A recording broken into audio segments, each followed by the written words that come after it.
She told me not to catch feelings, like it was something I could control.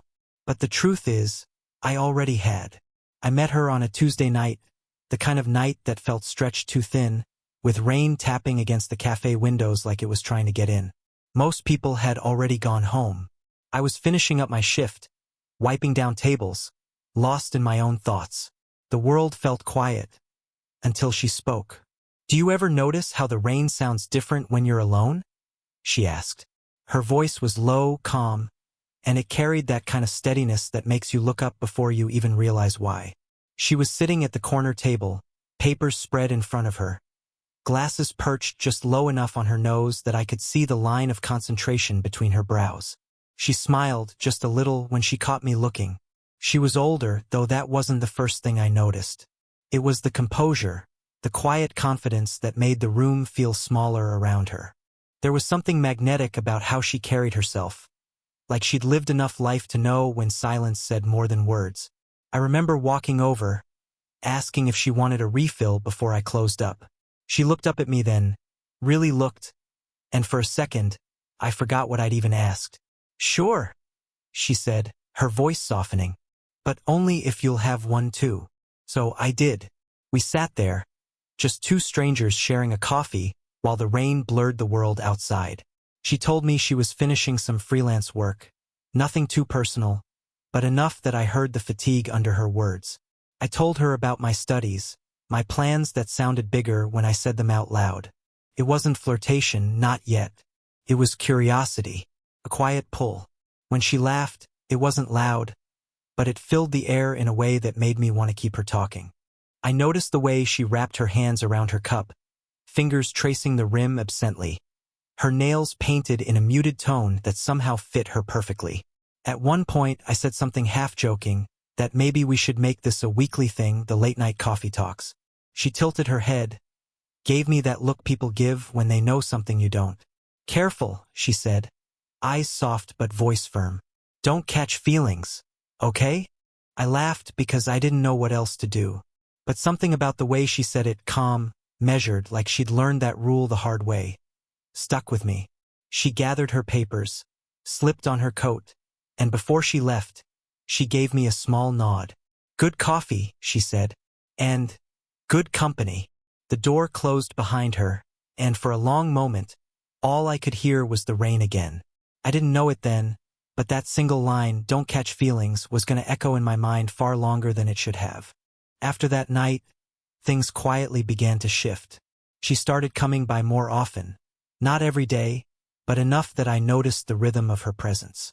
Sometimes it was for coffee, sometimes just to sit for a while, reading through her notes with her earbuds in. She always chose the same corner seat, the one where the light from the window fell soft across her face in the mornings. I'd pretend not to wait for her, but I always did.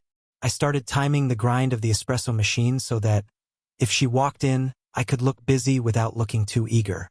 But she always noticed anyway. "Are you ever not working?" she'd tease, slipping her coat from her shoulders. "Only when you're not here," I said once, half joking, half not. She smiled in that quiet way she did, where her lips curved but her eyes softened first. Over time, it wasn't the big conversations that stayed with me. It was the little things, the small, unspoken exchanges that seemed to carry more meaning than they should have. The way she'd slide her mug toward me wordlessly when it was empty. The way she'd hum softly when she was reading something she liked. The way she'd look up sometimes, catch me staring, and pretend she hadn't. Her perfume always lingered a few seconds after she left. Sandalwood and something faintly sweet. I caught myself leaning into that memory more than once, as if scent alone could fill the space she left behind. One morning, she reached for the sugar just as I did. Our hands brushed, a light, unintentional touch. Her fingers were warm, her skin soft. The moment was so small it barely existed, yet it sent a quiet pulse through me, sharp and real. She froze for half a second, then smiled, like she just remembered something private. "Sorry," she murmured, but I wasn't. From then on, every small thing seemed amplified. The brief touches, the shared laughter, even the silences. I found myself memorizing her habits without meaning to. How she took her coffee darker when she was tired. How she always checked her phone twice before putting it away. How her gaze sometimes drifted toward the window when she was lost in thought. And though she never said it out loud, there were days when her guard slipped. Just for a moment. When her smile faded a little too fast. When her laughter had that trace of longing beneath it. Once, near closing, she asked if I ever got lonely working nights like this. Sometimes, I said, but it's not so bad when you're around. She looked at me, long enough that it felt like the room had gone quiet. Then she nodded, eyes soft but distant. Careful, she said again, voice almost a whisper. You make it sound like you mean that. And maybe I did, because by then, it wasn't just about coffee anymore. It was about the way her presence steadied me, like she was a calm I didn't know I'd been looking for. It was one of those nights when the city felt two big lights stretched out endlessly, a soft drizzle painting the sidewalk silver. We'd both stayed late again. She was closing her laptop. I was locking the doors. Neither of us said we wanted to walk out together, but somehow we did. The street was quiet, and the hum of traffic in the distance sounded like static. She walked beside me, hands in her coat pockets, her heels clicking softly against the wet pavement. The air smelled faintly of rain and coffee, the kind of scent that carries memory.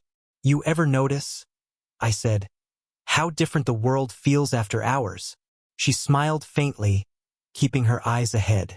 Yes, it's like everyone else has gone home, and we're the only ones still awake. Something about the way she said we made my chest tighten, just a little. For a while, we talked about nothing in particular. About work, music, how the city always feels lonelier the more familiar it becomes. She listened the way she always did, with that quiet attention that made me feel like my words actually mattered. When we reached her car, she leaned against the door, hands still tucked in her pockets. The streetlight above cast a soft glow across her face, catching the small lines at the corners of her eyes. She didn't hide them, and I liked that, the honesty of it. You remind me of someone, she said. Who? Myself, she answered after a pause. When I still believed certain things were simple. I didn't know what to say. The space between us suddenly felt thinner, charged. I could hear the rain start up again, gentle at first, then steady. A soft rhythm around us. She turned to me, eyes searching. You're too young to get tangled up in someone like me. Her tone wasn't dismissive. It was careful, protective, the kind of warning that carries weight because it comes from experience.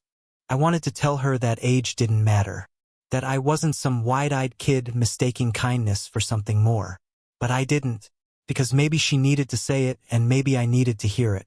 So I just smiled instead. Maybe I like complicated. She shook her head, laughing quietly. You don't. You just think you do. The rain fell harder. She opened her car door but didn't get in. For a heartbeat, she just stood there, close enough that I could see the reflection of the streetlight in her eyes. If this ever starts to feel like something more, she said softly, promise me you'll stop. Her words hung between us, fragile and final. I can try, I said, and I meant it even though I already knew I wouldn't. She gave a small nod, like she understood, then stepped into her car. As she drove away, I caught one last glimpse of her in the rearview mirror, her expression unreadable, but her eyes still meeting mine. And that was the night I realized. The lines between us weren't drawn on the ground. They were drawn in the air, invisible, delicate, and already starting to blur. She invited me over one evening after work. No reason, no pretense, just a casual, I made too much pasta. You should come help me finish it. I told myself it was nothing, just dinner. But the truth is, I spent half an hour deciding which shirt looked the least like I'd tried. Her apartment was small but warm, the kind of space that felt lived in, not staged. Books stacked on the table, a record spinning softly in the corner, the smell of tomato and basil drifting through the air. She moved easily around the kitchen, barefoot, sleeves rolled up, her hair slightly undone in a way I'd never seen before. You can open the wine, she said, glancing over her shoulder. Top shelf. Her voice was calm, but there was something about the way she said it, low, unhurried. that made the moment feel heavier than it should have. When she handed me a glass, our fingers touched, just briefly, but it was enough to break the easy rhythm of the evening. I tried to laugh it off. She didn't. She just looked at me, her expression unreadable, eyes steady but soft. We ate out on the balcony, the city stretching out beneath us. The air was cool, carrying the faint scent of rain from earlier that day. Streetlights flickered in the distance, and between bites we talked about small things, safe things. But there was a quiet running under every word, every pause, every look that lingered just a second too long. She told me about her family, how she'd grown up by the coast, how she missed the sound of waves more than she missed people. When she spoke, her voice softened, as if the memories were still fragile. I told her about my plans, my restlessness, how I always felt like I was on the edge of something but never quite there. She smiled faintly. "You've still got time," she said. "Don't rush to understand everything. Life gets quieter, but it doesn't always get simpler." Her words hit me harder than I expected. There was a sadness in them, a kind of honesty that made me want to reach across the table, take her hand, and tell her she wasn't alone. But I didn't. I just looked at her. The way the light caught in her hair, the faint crease between her brows, the way her lips parted slightly when she was lost in thought. For a moment, it felt like the whole city had gone silent.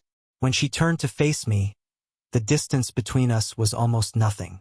I could see the reflection of the candlelight in her eyes. She hesitated, and I swear, if I'd moved even an inch closer, she wouldn't have stopped me. But instead, she whispered, almost to herself, "You shouldn't look at me like that." I leaned back, my heart still racing. "How am I looking at you?" She smiled, not teasing but tender. "Like you haven't learned the difference between wanting someone and needing them." The words stayed with me long after the night ended. Because she was right, I hadn't learned that difference. And I wasn't sure I wanted to. After that night on her balcony, something changed. Not in a way anyone else could see, but in the subtle rhythms between us. Her texts became shorter, her visits less frequent. And when she did come by, there was a new kind of quiet in her, the kind that doesn't come from peace, but from holding too much inside. I tried to tell myself I was imagining it, that maybe she was just busy. But the truth was, I felt her pulling away long before she said a word about it. One morning, she came in earlier than usual. No makeup, hair tied loosely back, wearing a gray sweater that hung just off her shoulder. She looked beautiful but in a tired kind of way, like she hadn't slept enough or maybe hadn't wanted to. She smiled when she saw me, but it was different. Not the same easy warmth I'd grown used to, it was careful. "Morning," I said, trying to sound casual. "Hey," she replied, her voice soft, eyes flickering toward the window. "You okay?" It was her question, but I felt like I should have been the one asking it. She sat down, ordered her usual, but didn't touch it. Her fingers traced slow circles on the edge of her cup. Finally, she sighed. Not dramatically, just quietly, like it slipped out before she could catch it. "Maybe we've been blurring things," she said. "You and me." I didn't answer right away. There were 1,000 things I wanted to say, that it wasn't like that I just enjoyed her company, that it was all harmless. But none of that would have been true. "Maybe," I said, "but I don't want to stop." Her eyes met mine then, and for a second, she looked almost angry. Not at me, but at the truth between us. "This isn't supposed to mean anything," she whispered. "It wasn't supposed to feel like—" She stopped herself, shaking her head, her voice softening again. "You're making this harder than it should be." The silence that followed felt heavy. I wanted to reach for her hand, but I didn't. Instead, I watched the light shift across her face. The tiny flicker of emotion she tried to hide, the small tremble in her breath when she looked away. When she finally stood, she gave me a small smile, the kind that tries to say I'm fine even when it isn't true. "Take care of yourself," she said, her hand brushing my shoulder as she passed. It was a small touch, almost nothing, but it felt like both a goodbye and a promise. That night, I found myself outside her building without meaning to be there. The air was cool, still damp from a recent rain. When she stepped out and saw me waiting, her expression softened. Surprised, but not upset. "You shouldn't be here," she said quietly. "Probably not," I admitted. But I didn't know where else to go. For a long moment, neither of us spoke. Then a strand of her hair slipped across her face, and without thinking, I reached out to tuck it behind her ear. My fingers grazed her skin, warm, real, and she closed her eyes, just for a heartbeat. Then she exhaled, stepped back, and whispered, "Please, don't." She wasn't angry, just scared, the kind of fear that comes from wanting something you don't trust yourself to have. And that's when I realized it wasn't distance she wanted. It was protection, from me, from herself, from what this was slowly becoming. The rain came hard that evening, the kind that blurs the city into watercolor. I was halfway home when she called. Her voice was quiet, almost drowned out by the storm. "Hey, are you busy?" Something in her tone made my heart stutter. 10 minutes later, I was standing outside her building, soaked through, the streetlights turning every puddle into liquid gold. She met me at the door, barefoot, wearing a long sweater that brushed her thighs. Her hair was damp at the ends, and for the first time she looked uncertain. "Power's out," she said, motioning me inside. I didn't want to sit here alone. Her apartment was dim, lit only by a few candles scattered across the table. The soft glow turned the room into something quieter, almost sacred. I could hear the rain against the windows, steady and hypnotic. I shrugged off my jacket, and she took it from me, hanging it near the door. Her fingers grazed my sleeve. A small touch, but deliberate this time. "Sorry for dragging you out," she murmured. "I don't mind," I said. "I'd rather be here." We sat on the couch, close enough that I could feel the warmth radiating from her. She handed me a cup of tea, her fingers brushing mine again. And again, she didn't pull away. For a while, neither of us spoke. The silence wasn't awkward. It was heavy, like both of us knew there were words waiting to surface. She leaned back, watching the candlelight flicker. "I used to love nights like this," she said softly. "When I was younger, I thought storms were romantic, like they washed everything clean. And now," she smiled faintly, "now I just hear the parts they don't wash away." Something in the way she said it cracked open a space between us. I turned toward her. "You don't always have to be strong, you know?" She gave a quiet laugh, but it wasn't a happy one. "You think that's what I'm doing?" Her voice trembled slightly, and before I could stop myself, I reached for her hand. She didn't pull away. Her thumb traced mine, slow and searching. A gesture that said everything words couldn't. The moment stretched. The sound of rain filled the room, soft and rhythmic, like the world had slowed down to listen. She looked up at me then, eyes darker in the candlelight, filled with something raw and unguarded. "I told you not to catch feelings," she whispered. "I didn't mean to," I said quietly. "But I did." For a second, she closed her eyes, as if letting the words settle. Then she smiled, that small, sad smile that carried both surrender and relief. "You're impossible," she murmured. But the way she said it wasn't scolding. It was tender, almost grateful. Her hand tightened around mine, just slightly, and in that moment, no promises, no explanations. The space between us finally disappeared. Not with a grand gesture, but with a quiet understanding. We were already too far gone to pretend anymore. Outside, the storm kept falling. Inside, something finally broke open. Soft, honest, and entirely real. By the time the storm finally passed, the world outside had gone still.